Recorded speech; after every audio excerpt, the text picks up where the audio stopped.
C'est dans les Yungas, au cœur de l'Amazonie, que les premiers Noirs sont arrivés en Bolivie comme esclaves. Aujourd'hui, ils sont 35 000 dans ce pays majoritairement indien. Ce n'est qu'en 2009 qu'ils ont été officiellement reconnus par la nouvelle constitution pluriethnique. Et ce, grâce à l'engagement de leurs représentants. Intronisé par sa communauté, Julio Pinedo est considéré comme le dernier roi africain d'Amérique et descendant de Boniface du Congo. Cela signifie quelque chose d'important et de spécial, mais le problème c'est qu'on ne sait pas le protéger ni le valoriser. Être noir en Bolivie n'est pas toujours facile. À Santa Cruz, la capitale économique, Gonzalo Medina Torres a été agressé par la police la veille de Noël.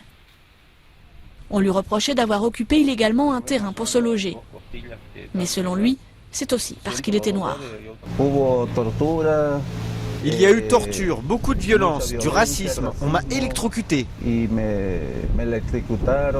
Gonzalo a dû être opéré d'urgence pour une hémorragie abdominale. Son agression présumée a fait le tour de la Bolivie.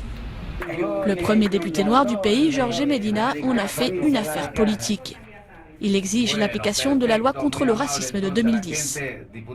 Il faut appliquer cette loi afin que cela ne se répète plus. Parce qu'aujourd'hui, cela arrive avec un afro-bolivien, mais demain, cela peut arriver avec un étranger ou avec un indigène. Et cela ne peut pas arriver parce qu'on est en plein 21e siècle.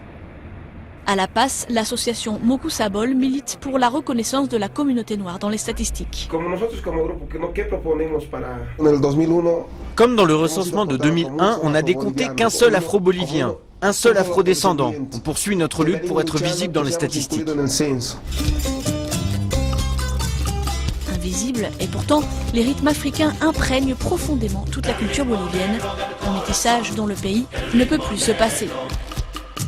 Saya Boliviana, saya.